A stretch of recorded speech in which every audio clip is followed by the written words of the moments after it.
Hoje eu me chamo Virgínia Visconde Brasil. Originalmente era Virgínia Visconde Machado. Eu nasci em 14 de julho de 1961, numa cidade interior do estado de Goiás chamada Uruaçu. Uruaçu. Você está com que idade agora, professora? Eu, 63. 63.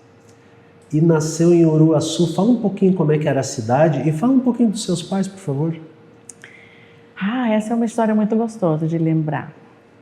Os meus pais são um casal de sonhadores que achavam que o estudo era tudo que a gente tinha que perseguir.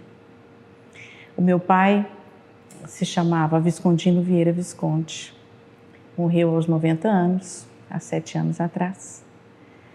E a minha mãe, ela chama Regina Maura Machado Visconde. A minha mãe é mineira, de Belo Horizonte. E o meu pai, hoje é Tocantins, mas era Goiás, uma cidadezinha na beira do rio Tocantins, que chama Peixe. E o meu pai foi estudar em Belo Horizonte. E lá conheceu uma bela moça, e lá se encantou, e por fim se casaram. Ele fez medicina.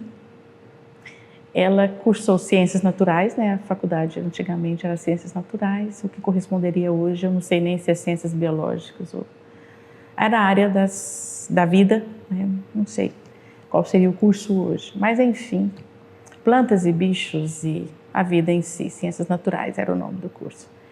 E o meu pai, a cidade era muito pequena onde ele nasceu, ele foi a primeira pessoa a se ter curso superior naquela cidade. Então você imagina aí, ele se formou em 1957. Então, e de lá se casaram, vieram originalmente, moraram em Goiás Velho, e depois na cidade de Goiás, ele recebeu um convite para ir ou para Uruaçu ou para Porto Nacional. Minha mãe conta que à época, ela mineira, né, Belo Horizonte era uma cidade grande e Goiás era um local, né, se a gente pensar em 1959, quando eles se casaram, era um lugar bem diferente do que é hoje. E então assim, ela falou, não, Porto Nacional é muito longe, não tem muitas estradas, vamos ficar em Uruaçu, que pelo menos é mais perto da minha família em Belo Horizonte. E assim, meu pai foi ser médico do interior goiano e foi uma pessoa muito desbravadora, porque ele, por exemplo, ele era o responsável pelo Serviço Nacional de Lepra no estado. Então ele percorria todo o estado de Goiás. Num Jeep cinza, eu me lembro, um Jeep cinza tinha um motorista. Mas ao mesmo tempo ele era o médico, o clínico geral e o cirurgião geral da cidade de Uruaçu. E minha mãe acabou cuidando dos filhos. Então, assim, foram pessoas que investiram muito nos nossos estudos. Então, eles diziam que menino era para estudar e aprender. Mas eu tive a infância muito tranquila, numa cidade que não tinha luz elétrica. Então, tudo que era feito durante o dia. A minha mãe sempre foi uma mulher avante do seu tempo. Então, por exemplo, a minha casa, ela colocou o encanamento dentro do fogão de lenha, que a gente usava era fogão de lenha. Então, a gente tinha água quente, né? Então, é bem interessante, assim. Então, eu tive uma infância marcada por brincadeiras e eu me lembro que eu gostava de estudar em cima do pé de manga, não me pergunte por quê, mas era onde eu gostava de estudar. Era lá, era um lugar que me dava paz. Como eu sempre gostei de estudar, lendo em voz alta, lá também ninguém me perturbava. Então eu pegava o livro de geografia e subia.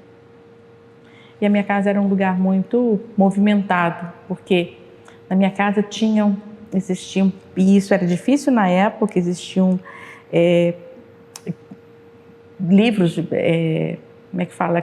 Minha mãe tinha uma biblioteca muito boa, então a gente tinha muitas enciclopédias e as crianças da cidade, quando falavam, não, eu estava no mesmo grupo, tinha os trabalhos e tudo, Todo mundo ficava muito tranquilo, porque ia para a casa do Dr. Visconde, da Dona Regina, e a mamãe sempre participou muito, porque ela gosta muito de história, ela gosta muito de geografia. Então, para nós, estudar história e estudar geografia ou qualquer outra coisa, participava muito. Então, ela não contava a história daquilo que estava o fato só por aquilo. Ela contava pelo que ela sabia. Então, isso fazia com que a meninada sentasse e ela contava, digamos, se ela fosse contar sobre a independência do Brasil, ela não ia contar como estava ali. Então, ela fazia a gente guardar e tinha uma coisa muito gostosa, que era essa relação dela com a gente. E tabuada era cantada, 2 vezes 2, 4, 4 vezes 2, 8. Ela ia trabalhando, fazendo as coisas na casa e ia cantando e a gente tinha que responder. Entendeu? Eu me lembro de ter feito, por exemplo, um mapa do Brasil. Era mapa do Brasil, era planaltos, era relevo, rios do Brasil. Eu me lembro que nós colocamos massa de vidraceiro, ela pegou, porque a gente tinha os atlas, ela desenhou e nós fomos fazendo onde que tinha montanha, onde que tinha morro, os principais rios do Brasil, e a gente foi dividindo. Então, assim, foi uma experiência incrível. Algum tempo atrás eu encontrei com algumas coisas, e essas lembranças dos meus colegas ficaram também, porque eram coisas muito interessantes. O meu pai tinha muito pouco tempo para nós, mas ao mesmo tempo, o tempo que ele tinha, que era conosco, era fantástico. Então a gente mexia muito com bicho. Ele sempre gostou muito de bicho. E a gente aprendia aí, o tempo que ele tinha, que a gente ia para a fazenda, hoje no norte do Tocantins. Então sempre na beira da água. Somos todos peixes, porque a gente mergulhava muito com ele. A gente brincava, era brincar na água, era brincar de mergulhar. E ele dizia, a água não tem cabelo. Então a gente respeitava, ele ensinou a gente a respeitar tudo. Então a gente aprendeu a respeitar a natureza na maneira como ela é. Então eu tive uma infância muito gostosa. Mas, se você pensar na década de entre 60 e 70, nós estamos vivendo um momento diferente no país do que é hoje. E o acesso ao estudo também era limitado. Então, quando a gente chegou mais velhos, a mamãe falou, não, nós precisamos levar as crianças para poder estudar. E com isso, minha mãe se mudou para Goiânia e meu pai continuou trabalhando no Uruaçu e ficava naquele indo e vindo, né? E a gente mudou para cá e aí começamos a vida aqui. Professora Virgínia, agora que a gente fez um massageamento inicial da sua história, para a gente desenvolver a nossa entrevista, a nossa conversa, eu queria lhe fazer uma pergunta que eu faço para todos os entrevistados e entrevistadas. Sim. É uma pergunta surpresa que é nesse início. Tá certo. Qual é a primeira imagem que tu tens de ti mesmo? Às vezes é uma lembrança de uma foto, às vezes é uma lembrança de fato. Tem lembranças nas entrevistas de 1 ano, de 2 anos. Tem pessoas que não lembram muito, lembram ali com 8, 10 anos. Qual seria essa lembrança a partir dessa pergunta que eu te faço nesse momento? O que vem à tua memória como uma primeira lembrança da tua existência? Olha, eu me lembro, não são exatamente fatos, agora que você está falando, mas assim, eu me lembro de ter sido muito zelada. Zelada, por exemplo, eu andava de noite. Então eu me lembro do meu pai, então isso é uma memória de antes dos meus 9 ou 8 anos. Mas eu já estudava, porque eu me lembro que eu acordava vestida com o meu uniforme da escola e a minha irmã rindo. Então assim, me lembro de eu com febre ou doente, né? Eu me lembro da minha mãe sempre do meu lado, colocando coisa na garganta. Então são memórias de carinho, de zelo, de cuidado. Acho que sim. Essa história deles se encontrarem, eles falavam detalhes de como foi que eles se encontraram? Esse grande encontro dos teus pais? Foi na rua, foi por acaso, Não, um apresentou o meu pai outro, eles mora- contavam isso? Meu pai morava num pensionato do lado da casa da minha mãe. Então eram muito próximos, né? Era a casa ao lado do pensionato, porque ele não tinha, a situação financeira não era boa e ele trabalhava muito. Tanto que agora ele mais velho, pouco antes de morrer, às vezes ele lembrava, ele falava, não, eu quero um picolé dentro do pão. E a gente falava, pai, como assim? Ele dizia que ele, antes de morar lá nesse lugar, ele morava em cima de uma padaria e que era quente demais. Ele tinha uma única camisa, ele lavava dentro da pia e deixava para secar. Ele disse que amanhecia seca, porque era em cima da padaria. E ele lembra que quando os primeiros salários que ele ganhava, ele saía e comprava um picolé, botava dentro do pão. E era a coisa mais gostosa do mundo. Então, assim, ele é de uma família muito pobre. E a mamãe, teoricamente, não era de uma família rica, mas a mamãe tinha condições de estudar. Minha mãe não teve dificuldade de fome, né? Não precisou sair de onde estava, diferente do meu pai. Mas eles têm uma história muito interessante, porque ela era uma moça criada na cidade e, de repente, ela foi levada para um lugar aonde ela tinha que matar a galinha para comer. Ele trazia o porco morto, mas quem limpava éramos nós. Então eu tenho memórias, o cheiro do porco para mim é eu em pé, cortando a gordura do porco na altura do meu nariz na mesa, né? Ela não deixava a gente mexer com o fogo, mas nós aprendemos muito cedo a fazer de tudo. Tanto eu e minha irmã, eu tenho uma irmã mais velha e 2 irmãos mais novos. Então eu e minha irmã, víamos mulheres primeiro. E às vezes parece que os homens gostariam que tivessem vindo meninos. Então eu e a minha irmã fomos criadas não como meninos necessariamente, mas fazendo tudo que um menino também faria. E isso foi muito bom para nós, porque nós fomos os 4 juntos. Então todo mundo faz tudo, ainda que tivesse a questão, o homem e a mulher. Mas algumas coisas o meu pai ensinou para os meus irmãos a respeitarem as irmãs, entendeu?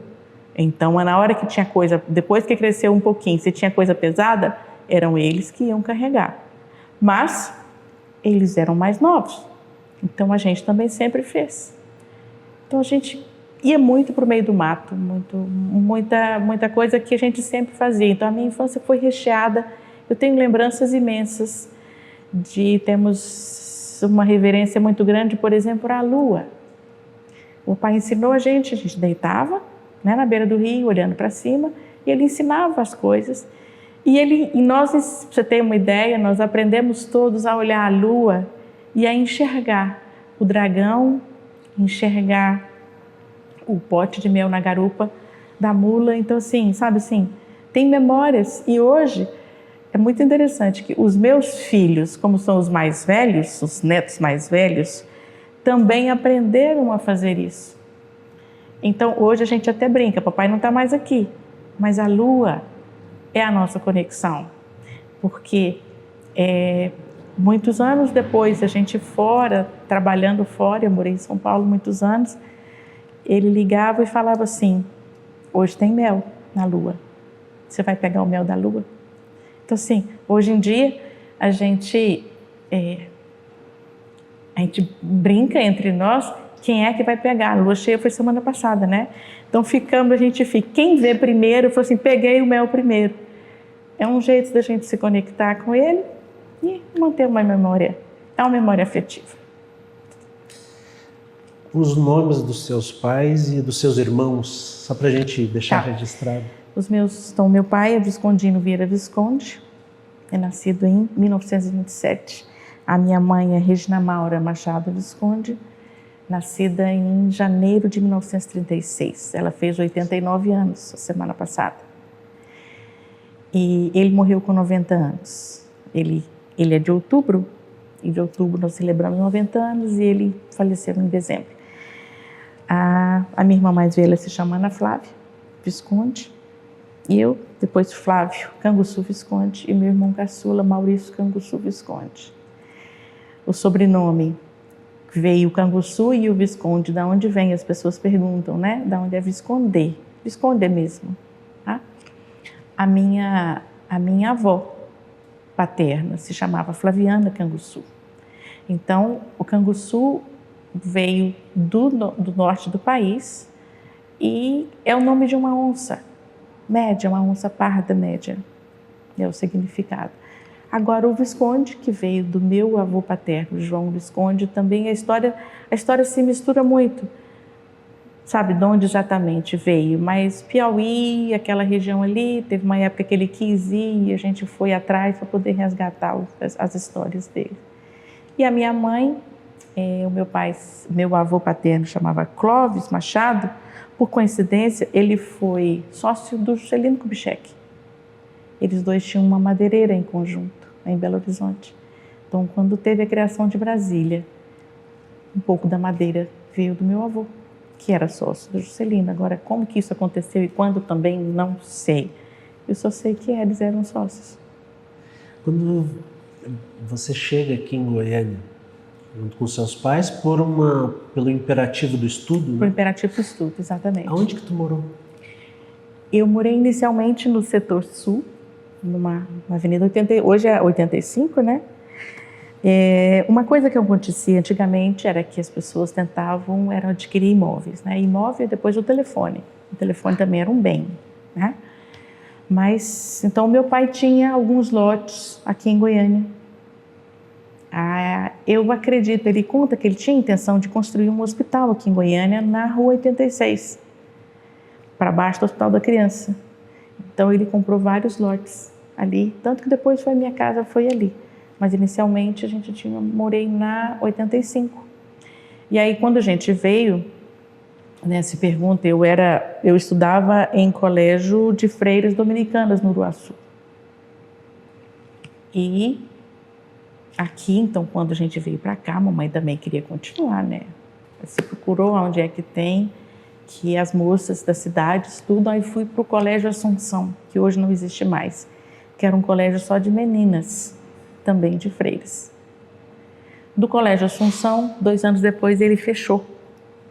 Os meus irmãos foram para o Colégio Marista, que já existia. Goiânia acabava no Colégio Marista, para você ter ideia, ali era o fim da estrada. Então, o fim de 85 era o Colégio Marista, não tinha mais nada. E meus irmãos foram para lá. E eu e a minha irmã saímos do Assunção e aí fomos. O colégio que era perto da gente ali era o Ateneu Dom Bosco, que na época tinha aberto para meninas, porque era um colégio só masculino. O Marista, à época, também só era masculino. Então, eles abriram para meninas, era um colégio bom, perto de casa, e nós fomos para o Ateneu Dom Bosco. Então, tenho boas memórias. Nós éramos poucas meninas, num ambiente totalmente masculino. Então, nós fomos super protegidas, né? Então, foi uma época muito gostosa, porque, assim, eram poucas meninas. Então, era uma sala de meninos e aqui tinha, assim, 8, 10 meninas. Então, foi um ambiente gostoso também de crescer e de vencer um ambiente masculino, né? Como é que tu ia para a escola? A pé, sempre. Como é que era a roupa? Tinha uniforme? Claro que tinha uniforme, sempre saia plissada. Só que aí, na Assunção, era aquelas plissadas que a gente até vê nos filmes, né? Camisa branca e aquelas saias quadriculadas de cinza, preto e branco. Saias plissadas, abaixo do joelho, obviamente. E o sapato fechado. Eu me lembro que a gente tinha, era o vulcabraço, o sapato vulcabraço. Por incrível que pareça, né, a gente tinha, no Uruaçu, era um sapato por ano que a gente ganhava e eu herdava da minha irmã, é claro. Se estava bom, eu herdava.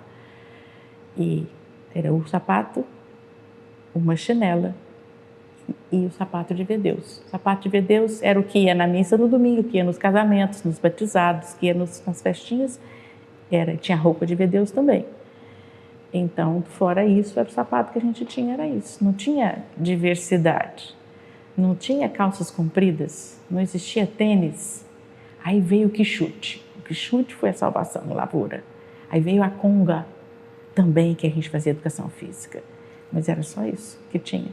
E a gente tinha, a minha casa tinha algumas rotinas, por exemplo, todo sábado A gente engraxava tudo, botava tudo para fora, engraxava todos os sapatos de todo mundo. E cada um limpava e todo mundo participava. Minha mãe tirava tudo de dentro de casa também, porque era uma época de muito barbeiro. E a gente ia a uma reunião de Chagas, dança de Chagas. Então ela, como bióloga, como coisa, botava tudo para fora para a gente localizar os barbeiros e a gente matava. Botava para fora, limpava tudo. Então assim, não tinha ócio. O ócio que existia, entre aspas, era o momento de leitura. Talvez por isso eu tenha usado o óculos tão cedo, porque eu lia muito no Lampião, muito. Ela tinha coleções de Júlio Verne, ela tinha uma outra coleção linda que chamava Tesouros da Juventude, toda em azul. Todas as perguntas, por que a lua brilha? A gente ia no Tesouro da Juventude, isso tinha lá.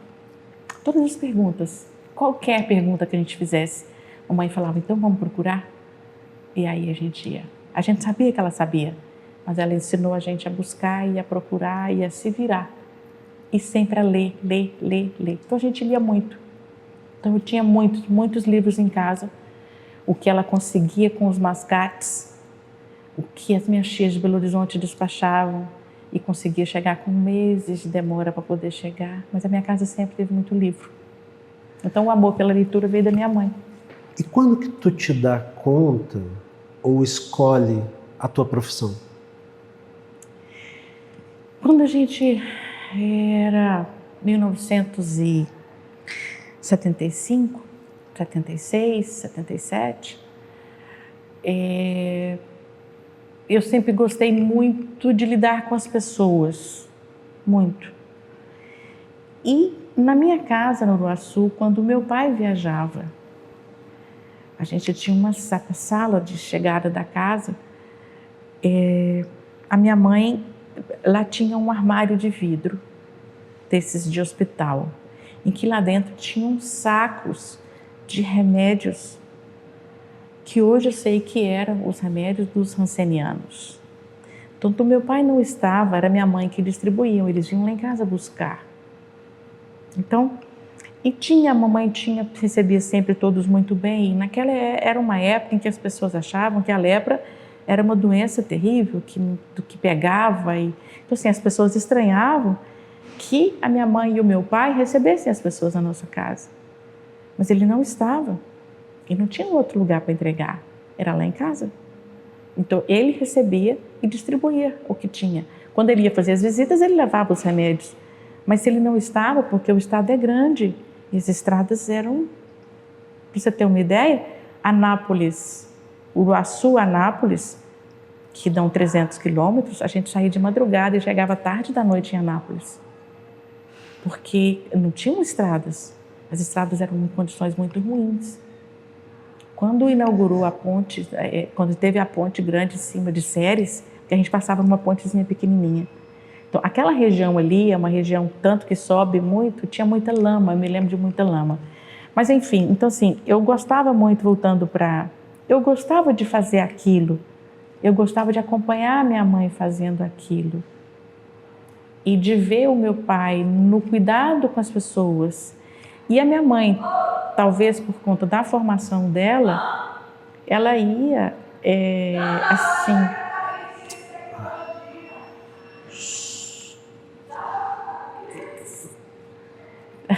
Seguimos. Então, assim, ela fazia isso e eu gostava de participar. Gostava do jeito como meu pai conversava com as pessoas, a atenção que ele dava a todo mundo. Tanto que, uma época, não sei quando, ele me disse uma coisa que eu não esqueci. Ele dizia que qualquer pessoa que se chegue a você, que chega perto de você para te pedir alguma coisa, ela acredita que você pode resolver o problema. Então, que ninguém que chegue perto de você, deve ir embora sem uma resposta.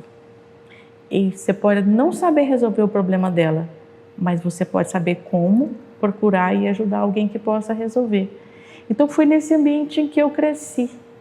A minha mãe, talvez pela formação dela relacionada à biologia, ela ensinava as mulheres a como mexer com os bichos das crianças, com as verminoses, Então, assim, eu cresci num ambiente que era relacionado à saúde. De alguma maneira, aquilo ali deve ter me influenciado, porque eu gostava de participar. E aí, quando a gente chegou aqui, por exemplo, eu me encantava com os laboratórios que a gente tinha. A gente dissecava bichos. A gente abria, eu sempre queria saber como que era que funcionava. Eu era curiosa no sentido de como é que funcionava. Eu lia sobre essas coisas. Então, eu gostava de gente, eu gostava do corpo. Aí, para decidir o que fazer, não era o que o meu pai fazia que eu queria fazer. Nunca foi. Então, eu não queria ser a médica, não era aquilo. Eu queria mais, eu queria uma outra coisa, que era o contato com as pessoas. A princípio, pensei em educação física, porque eu gostava do movimento do corpo. Pensei também, na época o curso de nutrição era algo, mas parecia que não era aquilo, também estava no horizonte. E a enfermagem? Eu não tenho exemplo de enfermeiros na família, não tenho. Mas me pareceu o mais próximo, assim como o serviço social. Tanto que eu entrei na Federal e eu entrei na Católica também na época, eu prestei os 2 vestibulares. Por um tempo eu segui os 2 cursos concomitantes. Então, tem um tempo eu cursei 1 ano de serviço social na Católica e concomitante com a enfermagem na Federal de Goiás. E a Católica, deu prosseguimento? Não, porque não era aquilo. Não era aquilo. E talvez também porque, à época, as áreas básicas, tanto da UFG quanto de qualquer outra universidade, eram áreas básicas.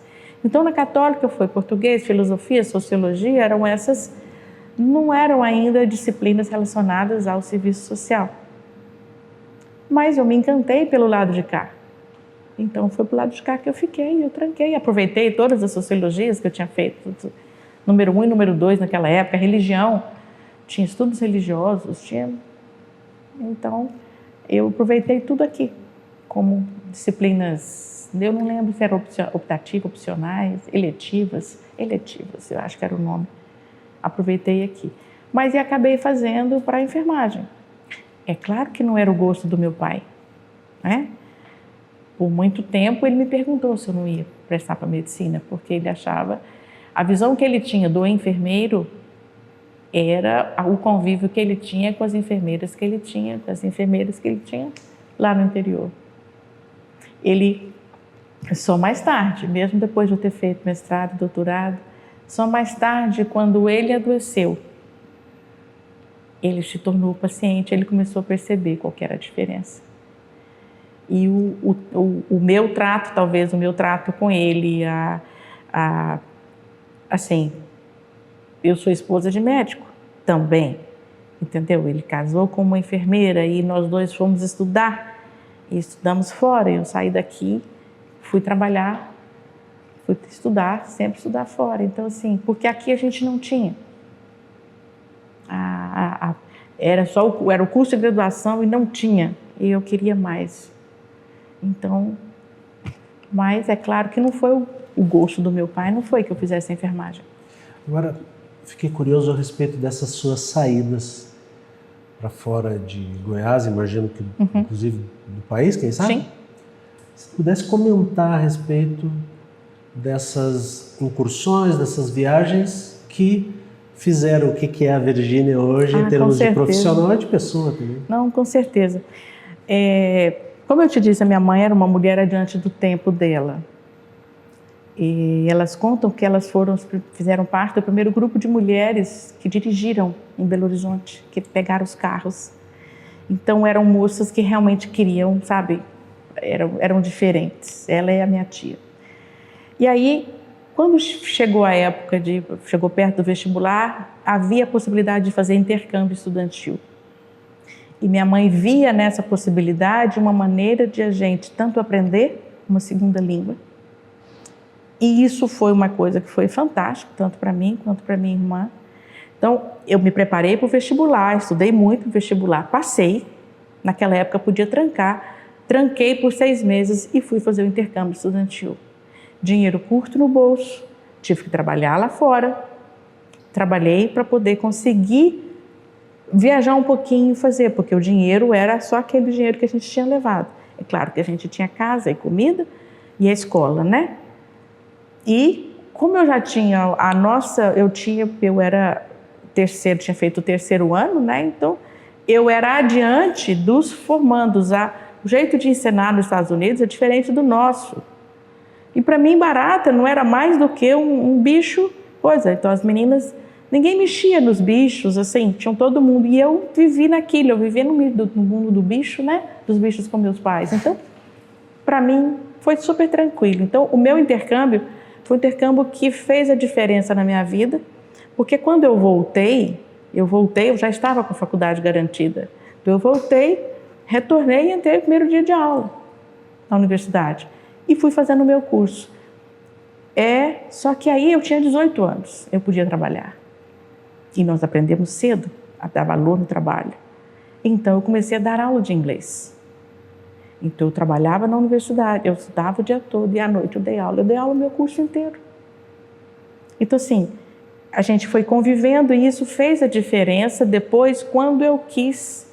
Hoje como docente, depois como docente, a facilidade com a segunda língua foi fundamental. Muitas portas se abriram para mim porque eu tinha a segunda língua, numa época em que não tinha.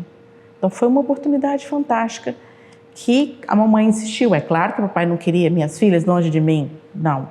A mamãe falou, elas vão. E foi e depois fui eu. Então, e aí comecei a faculdade. Quando acabamos a faculdade, naquela época eram 4 anos de estudo.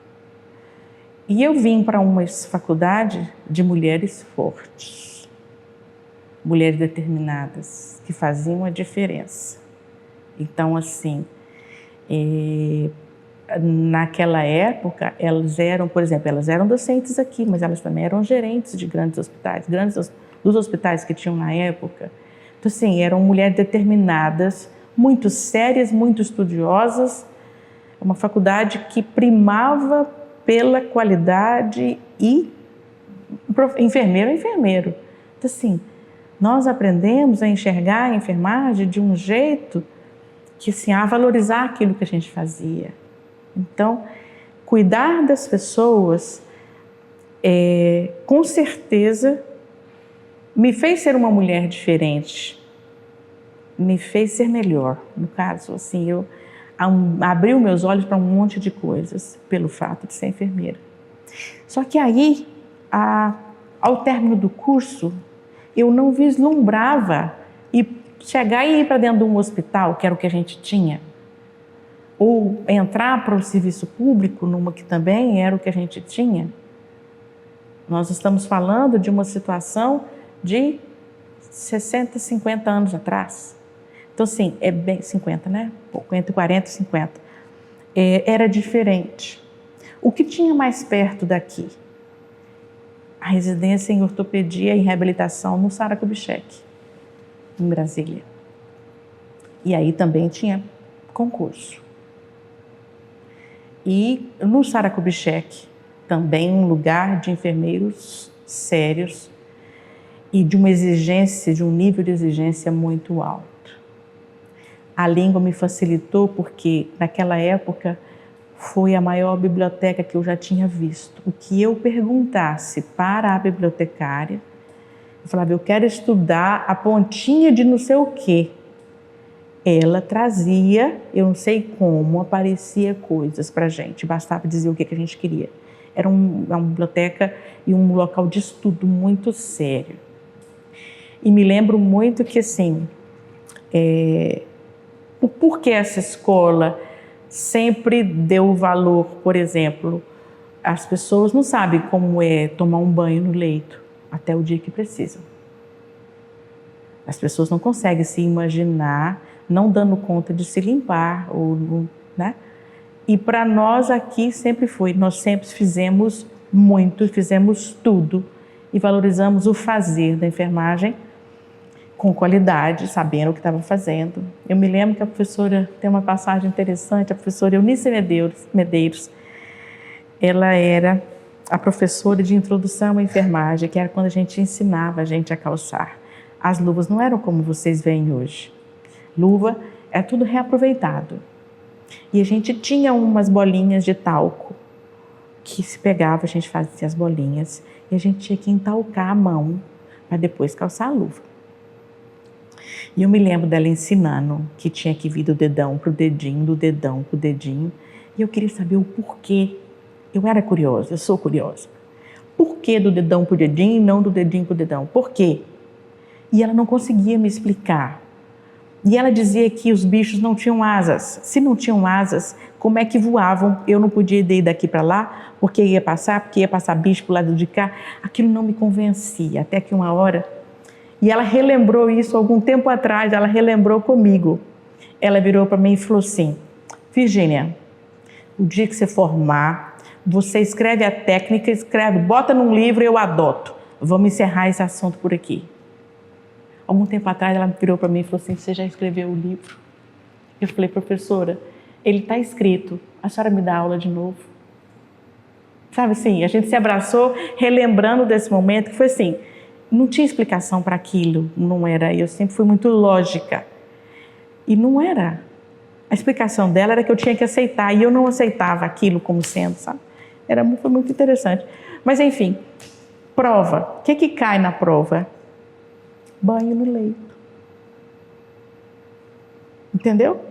E eu não tive dificuldade, porque tinha prova prática. Como que você se vê fazendo isso? Eu falava: não, é a necessidade do paciente. O que ele precisar, a gente tem que fazer. E por isso. Então aqui nós aprendemos a ser muito firmes naquilo que a gente podia fazer e devia fazer. Era muito, sabe, muito interessante a postura das professoras, as precursoras dessa casa, né? Eu tenho uma pergunta para te fazer que ele pode ser respondido pela ex-aluna Virgínia e pela professora Virgínia.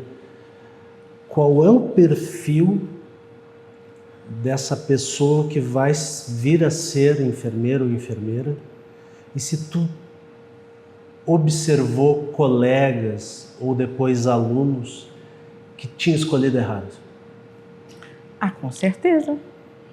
Com certeza. Ser enfermeiro não é para qualquer um. Nunca foi. A profissão ela é muito ampla. A gente enxerga a coisa muito além do que está o aparente. A gente aprende a fazer a leitura de tudo que aparece, independente de exames, independente. O corpo das pessoas, ele fala. A gente só precisa aprender a ler. Então, a gente aprende nas entrelinhas, numa conversa informal. Vou te dar um exemplo. Eu sempre trabalhei na área de terapia intensiva. Então, era exatamente na hora em que eu estou higienizando, dando banho, limpando, conversando, exatamente para que a pessoa não se sinta nem invadida e nem que ela se sinta menor. Ela precisa perceber que ela é um privilégio meu poder estar fazendo aquilo. E eram nesses momentos, por exemplo, se era homem, tinha que puxar por alguma coisa relacionada a futebol. Eu descobria do que eles gostavam, do que eles faziam, exatamente conversando. Porque quando você fala com as pessoas daquilo que as remete ao que elas fazem no dia a dia, e a receita de bolo era um exemplo. Os alunos, inclusive, às vezes falam: professora, a senhora gosta de cozinhar, né? Eu falei: eu adoro, mas eu gosto mais de comer. É porque a senhora fica trocando receita? Eu falei: claro. Eu troco receita de bolo com elas e eu presto atenção ao meu marido que ama futebol, ao meu pai que sempre amou futebol. E eu lá sei quem é o técnico que é de qual, nunca soube, mas eu prestava atenção. Meu pai sempre ouviu Rádio Globo. Então assim, eu prestava atenção nessas coisas porque eu dava conta de conversar com os pacientes das coisas que eles sabiam, entendeu? Então eles não se sentiam tão longe de casa e eles conseguiam conversar comigo e eles confiavam na gente. Eles permitiam, eles davam acesso ao que a gente fazia. Então a receita de bolo é muito interessante. Na UTI, por exemplo, se eu converso com ela hoje sobre uma receita de bolo, ou ela me dá alguma dica, e no dia seguinte eu volto e converso com ela e ela não acompanha, tem alguma coisa errada. Você está entendendo? Então assim, as pessoas nos dão sinais de que tem algo errado, mas a gente precisa estar próximo delas. E se você não estiver próximo, você não consegue registrar. Então, essa o que a enfermagem faz é exatamente aprender a prestar atenção nestes sinais que não estão nem na ponta de um estetoscópio e nem em quem está atrás da mesa, é em quem está junto. Que tipo de doação o profissional de enfermagem precisa fazer da sua vida? Tem a história da Florence, né? Sim, mas não... Como é que tu interpreta? Como é que a Virgínia faz uma interpretação dessa doação da pessoa para o profissional para exercer a sua carreira? É igual às outras profissões? É igual às outras profissões. O que eu faço é trabalho. Do mesmo jeito como as pessoas falam, mas tem doação. Não tem doação nenhuma, eu sou de carne e osso, eu durmo, como, eu não faço isso por amor. Não, é o meu trabalho. Eu posso desempenhar o meu trabalho, seja ele qual for, em qualquer lugar. Eu cozinho com amor, eu trabalho com amor. Eu faço, não é diferente de você ou de qualquer outra pessoa, ou de qualquer outra mulher, no caso, se for falando das mulheres propriamente dito. Não há um mais, é um menos, não. A gente trabalha. Isso é trabalho. Que tipo de transformação ocorreu na sua vida depois de ter entrado como estudante aqui na enfermagem? Eu descobri um mundo que eu não conhecia. E fez muito sentido a vivência. Pode ter sido coincidência do destino ou não, mas, por exemplo, quando eu fui trabalhar no meu mestrado, eu trabalhei com portadores de marca-passo, que naquela época a maioria tinha de origem chagásica, que eram os barbeiros da minha infância. Minha mãe conta que eu, bebê, amanheci picada, ela não descobria de onde. O chão era de cimento, de vermelhão, e ela um dia arrastou o meu berço e viu um buraquinho com uma barbeira e milhões de barbeirinhos. Então era dali que vinha. Tanto que eu fiquei fazendo RH positivo, porque a época a gente estudava, podia demorar 18 anos. Eu me lembro de, na faculdade, repetindo Machado Guerreiro para ver se eu realmente não tinha contraído, porque eu cresci com essa história. Então, assim, pode ter sido coincidência, mas as pessoas, à época, diziam que... eu estou pulando para o mestrado, mas assim, eles diziam que a qualidade de vida deles... Qualidade de vida não, que a vida deles tinha mudado depois que eles tinham implantado o marca-passo. Mas veio de um pouco antes. Depois que eu fiz, eu tenho que anteceder um pouquinho, senão não vai fazer sentido. Eu fui para o Sara Kubitschek. Fui bem colocada nos primeiros lugares, exatamente porque eu dei conta de responder ao perfil daquele hospital. É um hospital onde, naquela época, era auxiliar de enfermagem, atendente de enfermagem, tudo. Ninguém punha a mão em doente, quem só punha eram os enfermeiros. É um ambiente em que a equipe de enfermagem ela é composta pelos residentes de enfermagem, pelos enfermeiros. O auxiliar, depois veio o técnico, em menor quantidade, eles faziam coisas de menor complexidade, mas tudo era nosso. Então, eu não cresci aprendendo a mandar ninguém a fazer. Não. O enfermeiro, o paciente é do enfermeiro. Então, essa questão de subdividir, que muitas pessoas confundem, né? É que tem não. Eu delego responsabilidade. Eu não delego responsabilidade, eu delego competência. Então, a responsabilidade é minha. Se eu tenho alguém da minha equipe que está fazendo alguma coisa que eu poderia desempenhar e eu deleguei a competência, não, você pode fazer isso, mas a responsabilidade continua sendo minha. O enfermeiro não delega a responsabilidade, só a competência. Então, eu tenho que ter treinado, eu tenho que vigiar, se tiver. Mas, enfim, mas na ortopedia não era o que eu queria. Naquela época, a gente tinha habilitações. Então eu podia escolher obstetrícia, saúde pública, médico-cirúrgica e não me lembro mais. A gente podia escolher qual queria. E a minha área sempre foi médico-cirúrgica. Eu sempre gostei muito dessa questão. Exatamente da curiosidade e da prontidão, da rapidez com que as coisas acontecem. Talvez por isso eu tenha ido para o lado da cardiologia depois. Então, eu saí e fui para São Paulo prestar para ir fazer médico-cirúrgica na USP. Eu me formei, trabalhei, né, o tempo da faculdade inteiro, juntei um pouquinho de dinheiro. Falei, eu tenho condições de ir trabalhar e conseguir trabalhar em São Paulo e me manter e etc. E fui. Cheguei no dia errado da prova. Sentei na cidade universitária, lá no meio-fio, chorei até e voltei para casa. Sem emprego, né? Uma mão na frente, outra atrás. Aí, naquela época, apareceu o curso de... você podia fazer sanitarismo.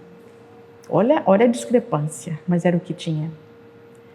E aí, prestei um concurso aqui, começou aqui para ser sanitarista. E aí, conheci meu marido, e namoramos e tal, e ele foi fazer cirurgia cardíaca em São Paulo. E aí tinha residência em cardiologia, enfermagem e cardiologia no mesmo lugar. Aí falou, então vamos casar. Você está desempregada mesmo, né? Eu só estava dando aula de inglês, que era o que eu fazia, né? Aí fui embora para São Paulo. Prestei a residência em enfermagem e cardiologia e comecei a fazer, e fiz 2 anos. Lá nasceram os meus 2 primeiros filhos. Talvez exatamente por a exigência que tinha na escola aqui, eu fui a primeira colocada na residência. E me lembro, isso é épico, eu me lembro de ter chegado na lista, a gente chegava lá, né, e botava o dedo assim para procurar, né? Aí na frente tinha lá que eu era de Goiás. Cheguei atrás, estava esperando para poder olhar e escutei alguém falando assim, Goiás, lá só tem índio. Eu olhei, estranhei, né? Cheguei. A goiana era eu. Índia. É mole? É claro que quem fez esse comentário não passou, porque ela não virou minha colega. Mas enfim, aí fiz cardiologia. Talvez aí de lá, trabalhei no Hospital do Coração, era um hospital grande, particular em São Paulo. A gente tinha formação, né, estudante, Pazanese. E aí surgiu a oportunidade, o meu marido, cirurgião cardíaco, trabalhando também em vários hospitais, surgiu a oportunidade de voltar para Goiânia para iniciar o serviço de cirurgia cardíaca na Santa Casa de Misericórdia. E aí ele inaugurou o serviço de cirurgia cardíaca na Santa Casa. Isso foi 88, porque eu acabei a residência em 87. Eu me formei em 83. Aí entrei na residência, né, fiz 83, então em 84, eu entrei na residência em cardiologia em 85. Eu me casei em 84, um ano depois de formada. Mas era aquilo, fomos desbravar, tanto ele quanto eu. Nós éramos 2 pessoas que queríamos mais, e alguma coisa, o fato da gente querer mais, a gente queria buscar onde tivesse. E São Paulo foi uma oportunidade para nós 2. Era o que tinha para ele na cirurgia cardíaca, e a minha era relacionada a médico cirúrgico. E aí acabei fazendo em cardiologia, aí voltamos, montamos o serviço de cirurgia cardíaca na Santa Casa. E aí em 90, talvez por eu ter feito a residência e trabalhar com muita coisa da terapia intensiva, e era o que eu gostava, eu fui chamada para ajudar a montar a UTI do Hospital das Clínicas, aqui. Então, eu acompanhava o marido, trabalhava por amor, né? E aí comecei aqui. E aí aqui na Faculdade de Enfermagem surgiu a oportunidade de ser professora substituta. Aí eu comecei como professora substituta. Então eu era substituta um período aqui, o outro período eu era enfermeira do HC. E o tempo foi passando e aí surgiu, eu estava grávida da minha filha, que nasceu em 90, então isso foi em 89. O que eu fazia? Eu dava aulas nos cursos de especialização que estavam começando na cidade, a parte relacionada sempre à cardiologia, humanização, sempre algumas coisas assim, disciplinas bem... Foi um tempo muito interessante. E aí surgiu o concurso aqui, para professor.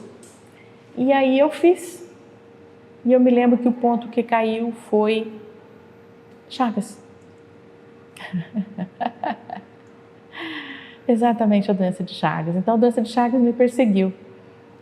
E eu lembro que eu fiz uma prova boa e passamos, eu e a professora Ana Luísa Lima, por 0,2. Ela ficou com 9,2 e eu fiquei com 9. Só tinha uma vaga, a Ana Luísa levou. E aí, mas eu continuei como professora substituta na FEM. Até naquela época. Então eu fiquei no HC e aqui. Naquela época a gente fazia, tinha as disciplinas, eu dei disciplina de tudo quanto é tipo, menos ginecologia, obstetrícia, pediatria e psiquiatria. O resto tudo é coringa, né? Professor substituto tem isso. E como eu gostava, para mim não fazia diferença, eu gostava dali, eu ia para lá e para cá. Isso foi muito bom, porque era minha casa, né? Então eu continuava ali. E dali, um belo dia, o concurso foi renovado. Podia naquela época, né? Era 2 anos, podia mais 2 anos. E como eu era da casa, assim, se eu não estivesse prestando um bom serviço aqui, elas não iam me querer, né? Porque elas eram muito exigentes. Era um grupo bem exigente. E tinham sido minhas professoras. Mas eu voltei para Goiânia com um conhecimento que não tinha aqui. Assim, que não era algo de lidar de UTI e tudo, de facilidade com equipamentos, com coisas. Alguns hospitais na cidade começaram a me convidar para eu dar palpite. Então, assim, coisas interessantes foram acontecendo na vida da gente. E aí, a professora Felizmina foi chamada para foi criado o estado do Tocantins. E ela foi chamada para ser secretária de saúde e abriu mão da vaga dela aqui para ir embora para o Tocantins.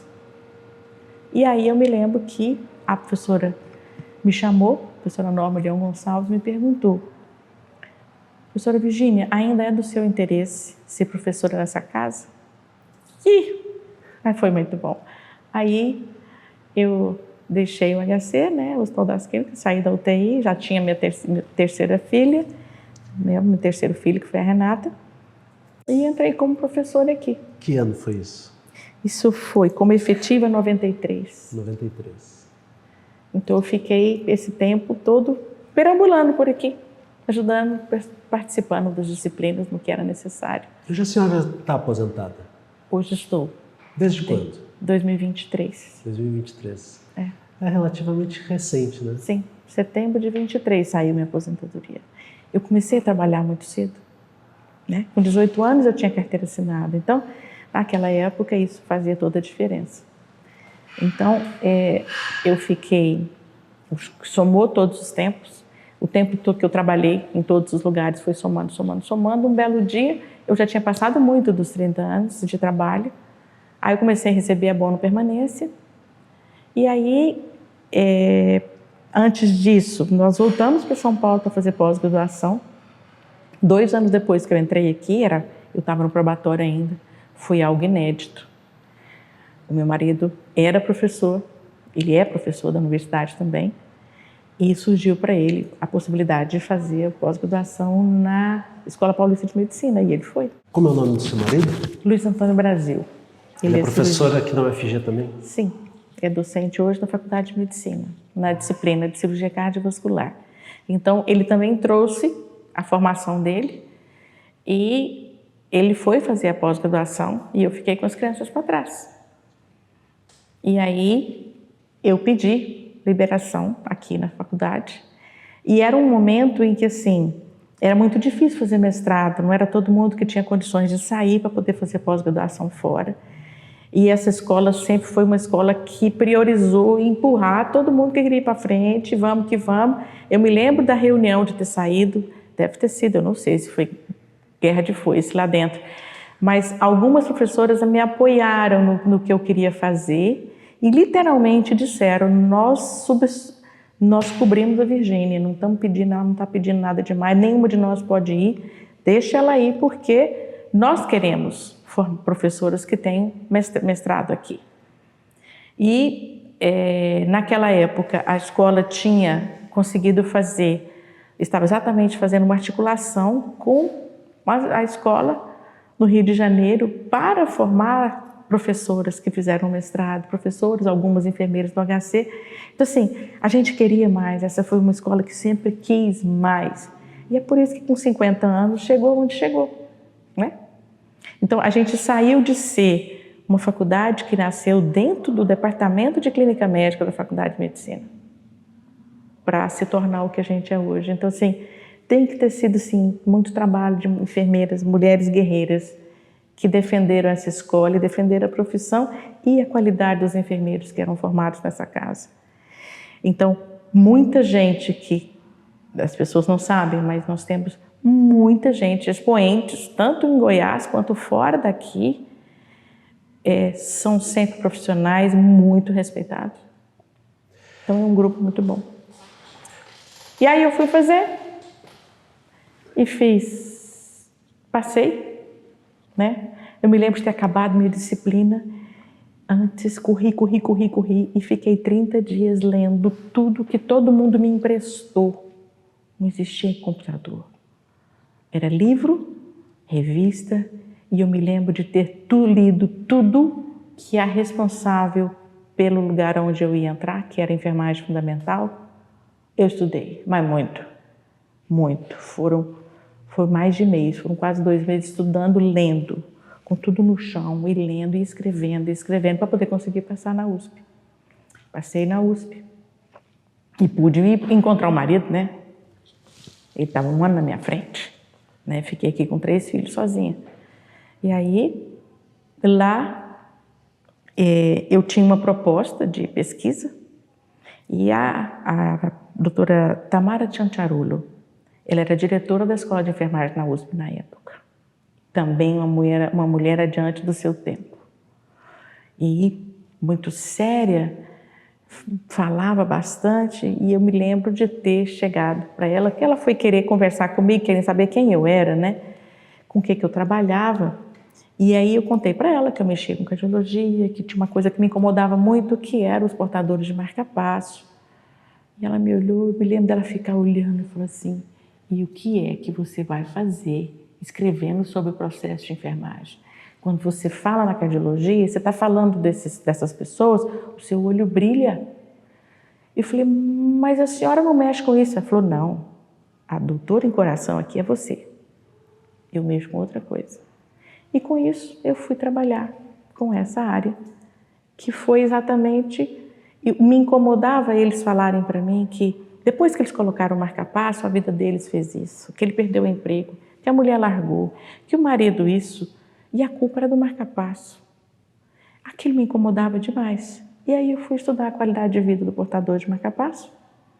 Com uma professora, não foi exatamente com ela, foi com outra, acabei indo com outra professora, que sempre trabalhou com as teoristas de enfermagem. E com isso, eu valorizei uma outra área na enfermagem, que eu valorizava aqui, mas eu tinha que pouco acesso. Mas a Universidade de São Paulo, à época, as professoras que eram as autoras do que a gente estudava, elas vinham. E eu falava inglês.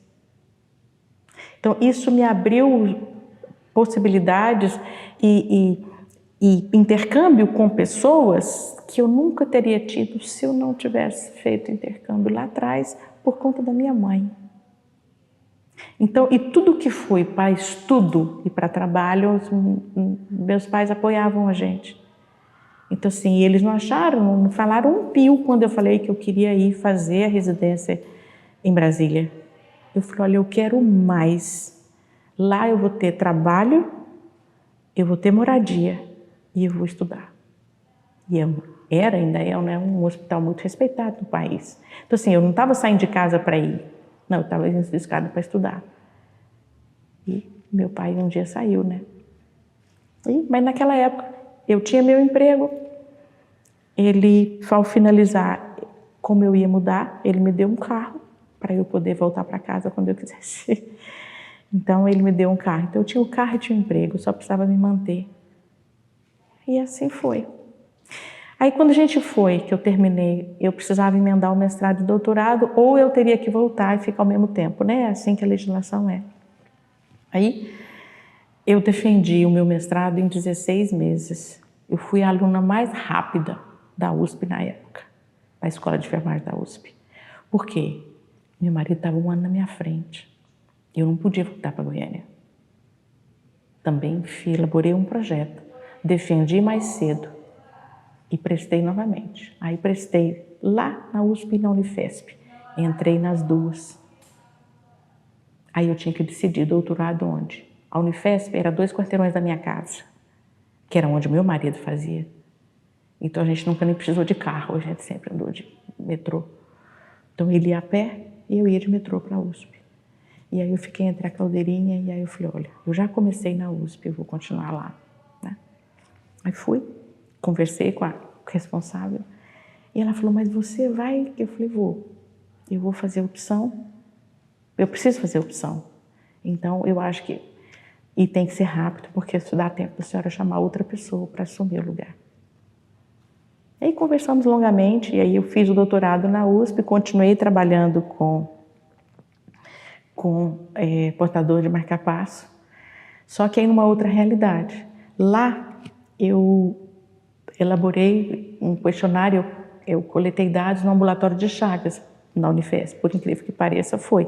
O mestrado foi na USP, mas a coleta de dados foi na Unifesp, facilitada, claro que pelas relações do meu marido e porque tinha um ambulatório de Chagas. Se não fosse isso, eu não saberia nunca que tinha, né? Aí, então eu coletei dados lá. Mas, terminando, eu tinha que acelerar a minha defesa também, porque ele precisava voltar, né? Ele era professor aqui. Ele também tinha prazo para voltar. Então a gente voltou, eu ainda não tinha defendido, isso foi em 2000. Então nós ficamos mais 5 anos em São Paulo. Eu morei 5, depois mais 5, eram 10 anos. Aí voltamos para cá, eu reassumi as minhas disciplinas aqui na FEM e comecei a coletar dados na Santa Casa de Misericórdia com o portador de marca-passo. E aí, trabalhando com este grupo, e aí eu mensurei, eu avaliei como que era a qualidade de vida deles antes. Então eu conversava com eles antes do implante e depois, para poder investigar aquela coisinha que ainda estava me incomodando, que era saber exatamente isso. Então eu comecei a trabalhar com esse grupo, numa época também ainda não existia celular, a gente tinha telefone fixo. Eu me lembro de ter estabelecido um vínculo tão forte com eles. Vinha gente do Amazonas, do Pará, vinha todo mundo para Goiânia, era o lugar mais perto, onde tinha isso, que tinha serviço de marca-passo. E aí eles vinham de muito longe para Goiânia. O pessoal do norte todo vinha para cá, para poder implantar marca-passo. E então, assim, às vezes, eu precisava conversar com eles depois do implante. A minha proposta era 3 meses depois do implante, depois que eles já tinham ido embora e voltaram a trabalhar, a vida normal, né? A partir de 3 meses eu ia conversar com eles de novo. Então eu estabeleci um vínculo com eles antes deles implantarem o marca-passo na Santa Casa. E aí depois eu telefonava, às vezes eu marcava, falava, eu vou procurar pelo senhor tal dia, tarará. Eu mandava recado, às vezes ia recado de canoa para as pessoas, e as pessoas vinham no orelhão, tanto que lá em casa, mãe, ligação a cobrar, mãe, é para você, a ligação a cobrar. E muito tempo depois, tinham, por exemplo, mulheres que me ligavam e falavam, olha, eu tenho que fazer aquele exame da mama, eu estou com um problema, eu queria saber se eu posso fazer. Tal era o vínculo que eu tinha estabelecido. A enfermagem faz isso, o vínculo. Então é uma coisa interessante como que fica. E aí, depois da pós-graduação, eu retornei para cá em 2001. Pouco tempo depois, eu assumi a coordenação do curso aqui, em Goiânia. me tornei coordenadora do curso. Então, assim, eu vivi a FEM muito tempo. Como aluna, como professora substituta, eu circulei muito. Então, não sei por que acharam por bem que eu podia ser e eu topei o desafio de ser coordenadora de curso. E aí eu fui coordenadora de curso junto com a professora Maria Alves Barbosa. E naquela época, coordenadora e vice-diretora era a mesma coisa. Né? E a gente tocava o que dava para ser e aprendi muito. Aprendi demais. Como entrando para essa questão da gestão. Mas eu sou enfermeira de UTI. Então eu preciso enxergar todo mundo. Eu não sou enfermeira de clínica que fica todo mundo com 60 pacientes dentro dos quartos. Aquilo não dá certo. Eu preciso ver. Eu preciso conversar com eles, eu preciso estar ali toda hora. E eles também é meio acessível. Eu preciso ver se eles querem tomar um café. Sabe assim, é muito... Você tomar o café, você está perto, 7h30 da manhã, 8 horas da manhã, e eles não têm café no hospital, né? Não tinha. Eles, nossa, mas eu não dou conta de ficar sem tomar café, não sei o quê. Sempre dei café. Enfermeira Virgínia, mas a senhora está dando café? Estou. Por quê? Você não bebe na sua casa todo dia? O paciente é meu senhor. Então, se ele tem vontade de tomar café, café ele tomará. Se tem vontade de ver o filho ele verá. Não é porque está dentro do ambiente da terapia intensiva que ele não tem mais vida. É o contrário. Eu não vou devolver ele para lá? Eu estou trabalhando para ele sair? Não pode perder um vínculo. Tem que manter. E aí me tornei coordenadora, já estava perguntando como é que era a trajetória. Coordenadora de curso. Foi uma experiência fantástica. E, assim, aprendi demais. Foi uma gestão na universidade com muitos problemas. E o curso de graduação, para você ter uma ideia, hoje em dia somos quase 100, né? Naquela época, uma das salas lá da reitoria, cabíamos todos os coordenadores de curso lá dentro. E tinha reunião, né? Tinha as reuniões marcadas certinho. E eu aprendi muito e aprendi assim, como eu talvez por ser muito prática, por ser enfermeira talvez também, a enfermagem tem que antecipar as coisas, a gente enxerga primeiro, a gente vê à frente para depois ir imaginando. Então, a gente trabalha muito assim.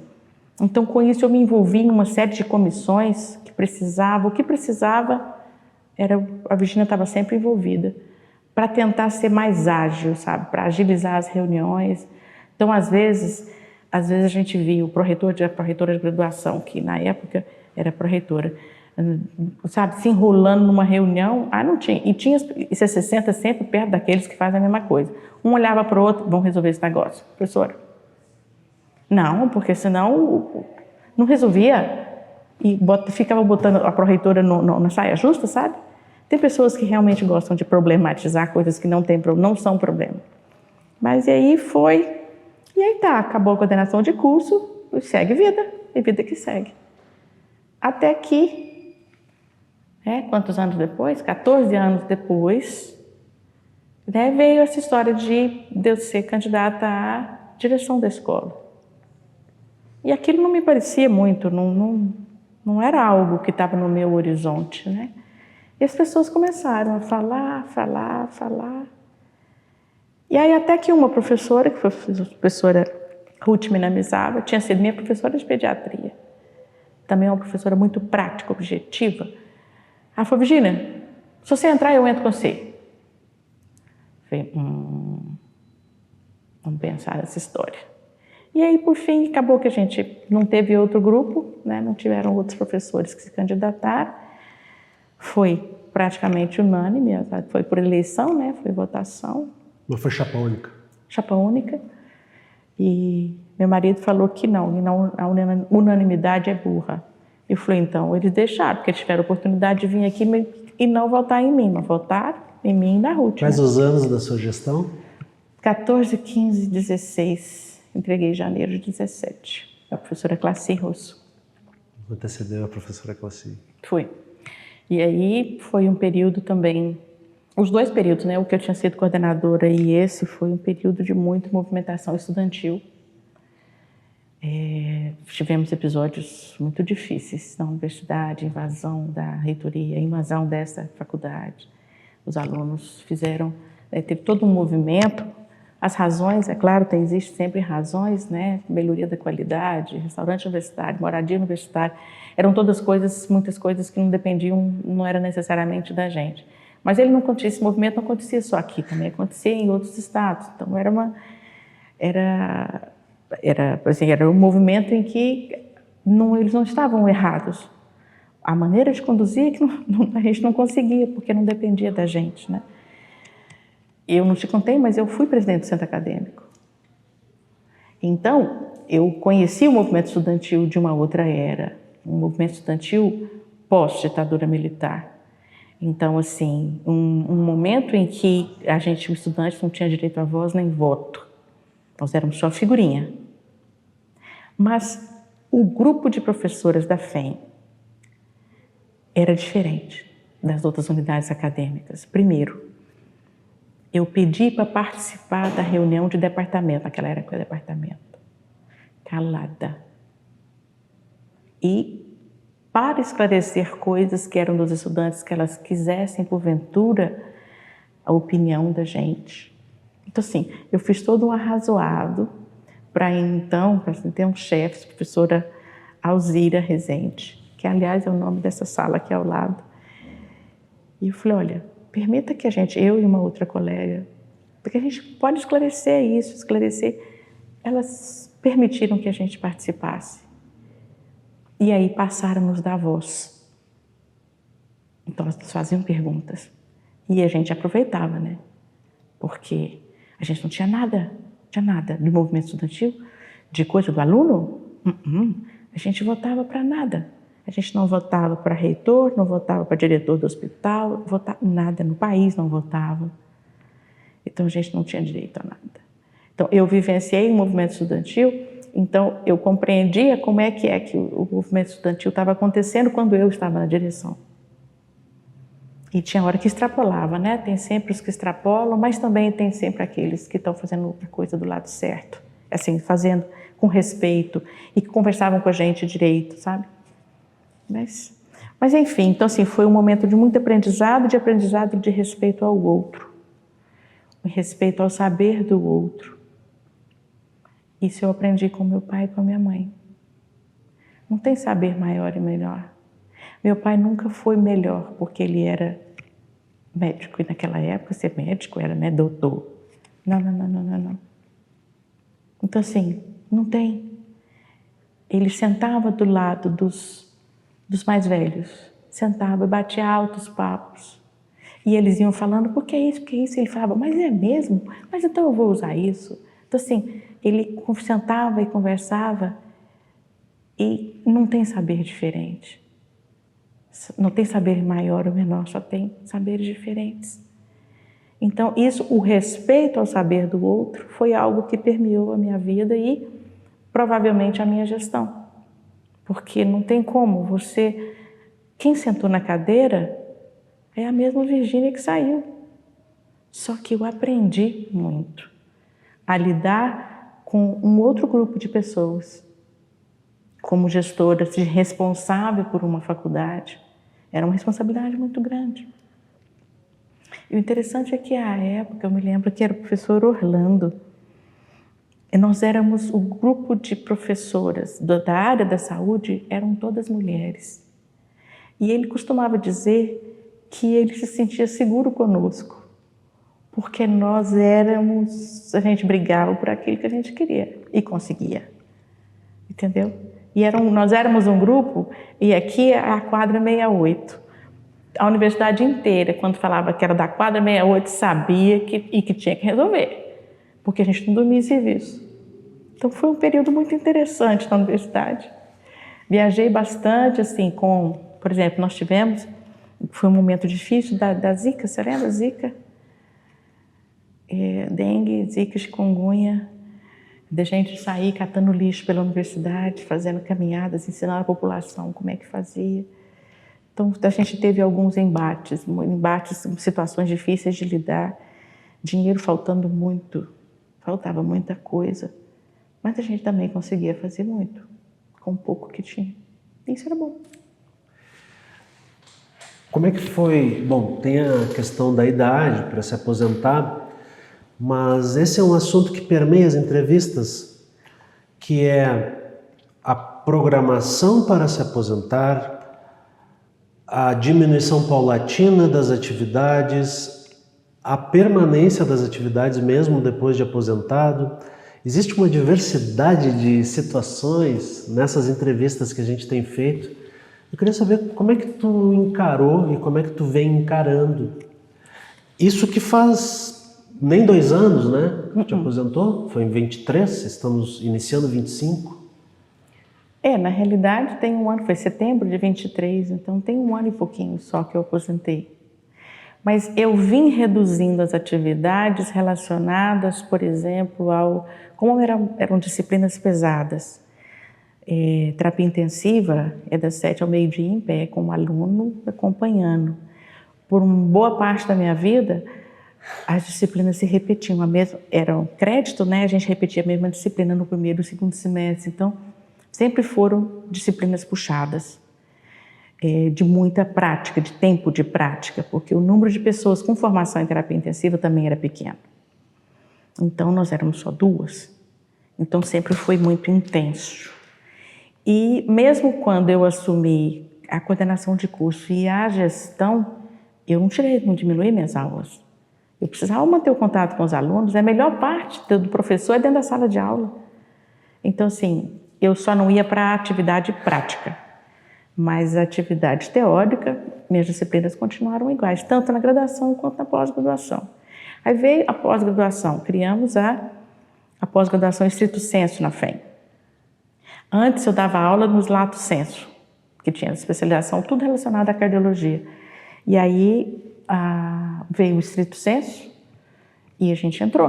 Todas nós tínhamos titulação, entramos. Então assim, ninguém parou nada, não diminuiu nada na nossa vida. A gente continuava a vida, mas após. E aí vieram os mestrandos, depois os doutorandos. Então, eu mantive as minhas atividades, mas com o passar do tempo, então eu saí da direção, ir para o hospital e ficar das 7 ao meio-dia começou a ser fisicamente difícil para mim. Porque à tarde continuava, né? Porque a carga horária sempre foi igual, nunca foi diferente. Então à tarde a vida continuava e a pós-graduação veio. Então aumentou muito a carga horária da gente. Aí eu fiz um pedido, eu e várias outras professoras que tinham, por exemplo, um professor aqui acompanhava aulas práticas lá no HDT, também disciplinas pesadas. Então nós que tínhamos pego estes períodos, a gente pediu para diminuir nossa carga horária prática. E assim eu fiz. Eu fui reduzindo a carga horária prática, mas a gente aumentou outras atividades, entendeu? Outras atividades aumentaram. E assim a escola cedeu e a gente diminuiu, e aí vieram outros professores começaram a assumir. Então eu fui fazendo meio que um preparo, um desmame desse tipo de atividade. Fiquei mais com atividade teórica, claro que aí aumenta a parte teórica, mas sempre tive um número muito grande de orientandos. Então, muito. Não tem ninguém para pegar, a professora Virgínia pega. E aí foi indo, teve uma época que eu estava com 14 orientandos. Eu falei, não, esse negócio não está certo. Não, todo mundo quer. Não, mas não tem. Aí comecei a falar não e comecei a pensar numa outra maneira de trabalhar, continuar trabalhando sem ter esse esforço físico. Aí eu pensei em aposentar naquela época. E a professora Ruth virou para mim e falou assim, Virgínia, você não tem que se aposentar porque você está fisicamente exausta. Você tem que fazer coisas que outras pessoas não fazem. Eu falei, não, vamos deixar, eu saio, entra e alguém entra e continua, porque a carga horária era dividida igual. Nas colegas mais jovens, que não trabalhavam na pós-graduação, todo mundo sempre dividiu, aqui todo mundo trabalhou muito. Então, a Ruth falou isso para mim um dia, ele falou, não, você faz coisas que outras pessoas não façam, se concentre nisso.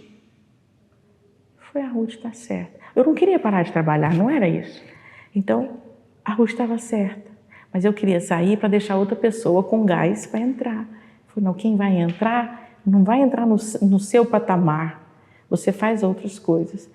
E com isso a escola cedeu e a gente reduziu a carga horária prática dessas disciplinas pesadas. Mas dei aula todo dia, entendeu? Mesmo depois de aposentada, continuei dando. Aí eu falei, não, então vamos fazer o seguinte. Aí eu comecei o meu processo com calma, sem... Naquela época era tudo em papel. Você tem ideia de quanto tempo demoraram para contar os meus papéis? Eu levei tudo em cópia, era tudo papel. E demorou muito tempo para poder vir. Aí fiz a contagem, dei entrada no abono permanência, né? Fiquei recebendo o abono permanência durante alguns anos. Recebi um retroativo bom. E depois disso, e aí então assim, eu fui diminuindo, mas continuava na pós-graduação. E aí assim, comecei a mexer com outras coisas que hoje eu estou mexendo. Antes eu trabalhava muito com qualidade de vida. Me encantei com o letramento de 2013, 14 para cá. E aí comecei meio que desbravar a área do letramento em saúde, acabei me envolvendo, me tornei coordenadora da atual Rede Brasileira de Letramento em Saúde, o que me deu uma responsabilidade e uma visibilidade. E, de novo,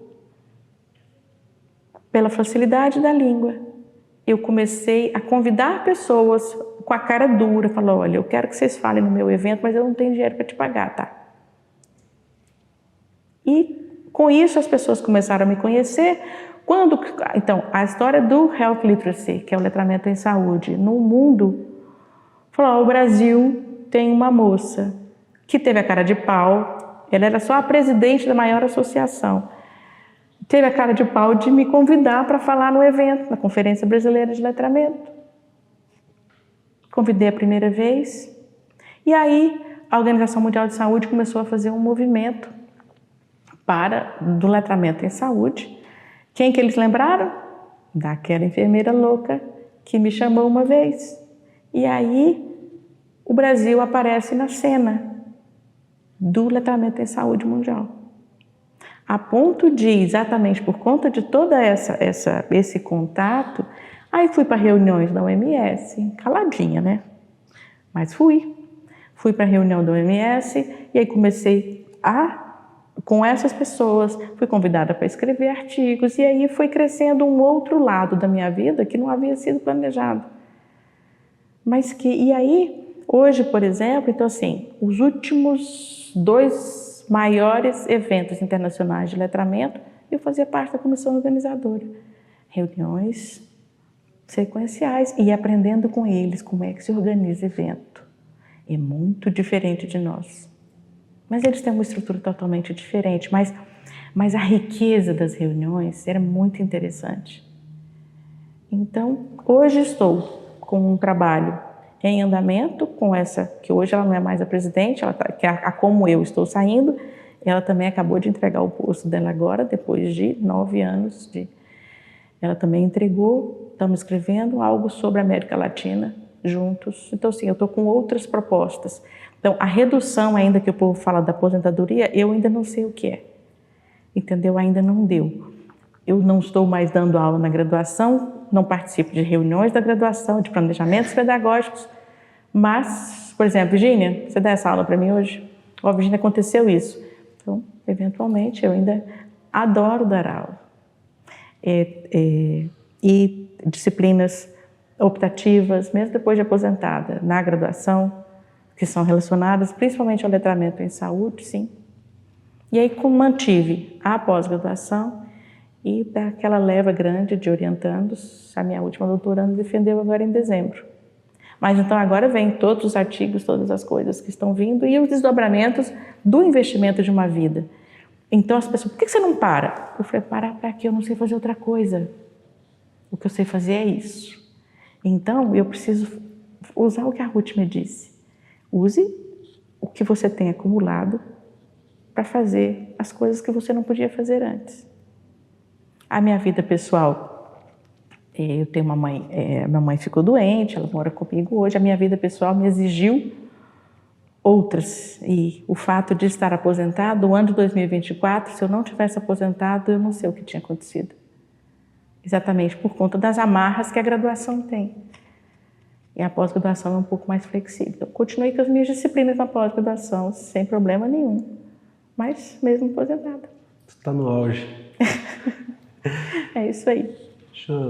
A gente já se encaminhando para o final, eu faço uma pergunta no final que tem a ver com uma lá do início, para a gente fazer O fechamento. A professora Virgínia hoje, depois dessa trajetória muito bonita e muito eficiente, né? Quantos enfermeiros e enfermeiras estão aí, fizeram parte, sim, muitos, né, da sua sala de aula?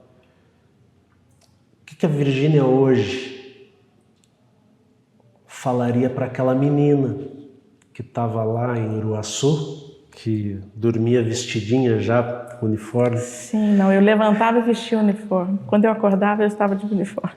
Essa menina lá de Uruaçu, que foi muito protegida, que foi muito acolhida, que teve uma infância muito legal, que tipo de diálogo seria possível? Tu hoje, para tu, naquela situação, alguma mensagem tu daria para ela? Olha,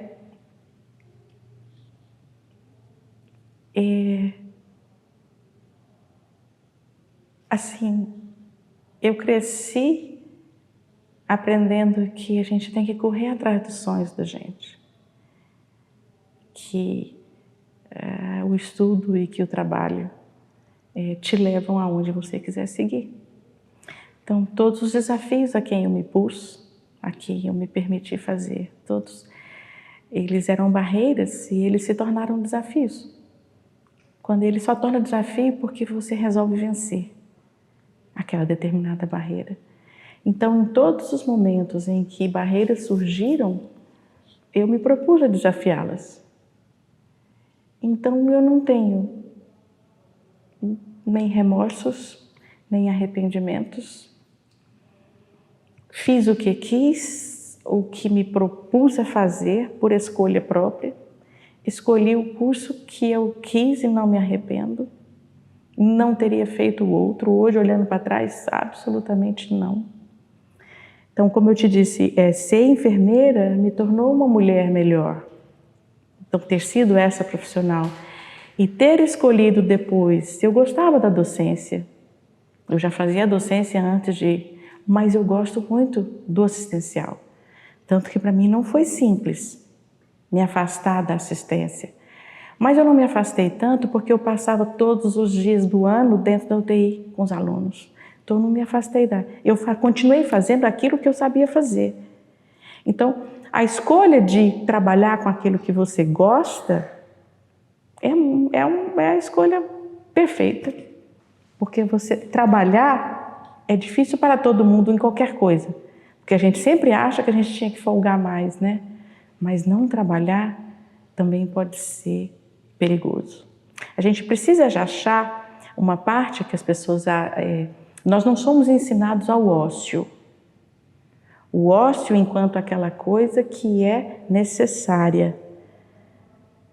Mas o ócio na minha família era ir para o mato. Era nadar, era caçar, pescar, olhar para o céu. Esse era o nosso... E ler. Ler para mim sempre foi algo assim... Por exemplo, viajar para mim sempre foi delicioso.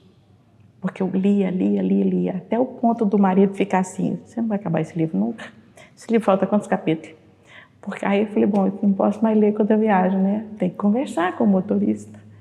Então assim, eu viajava nos livros, sempre viajei nos livros. Eu tenho e hoje em dia, quando a gente viaja para algum lugar, fala assim, eu já vim aqui, entendeu? Só não tinha essa cor, era outra cor. Mas os personagens todos tiveram, então eu viajei muito nos livros.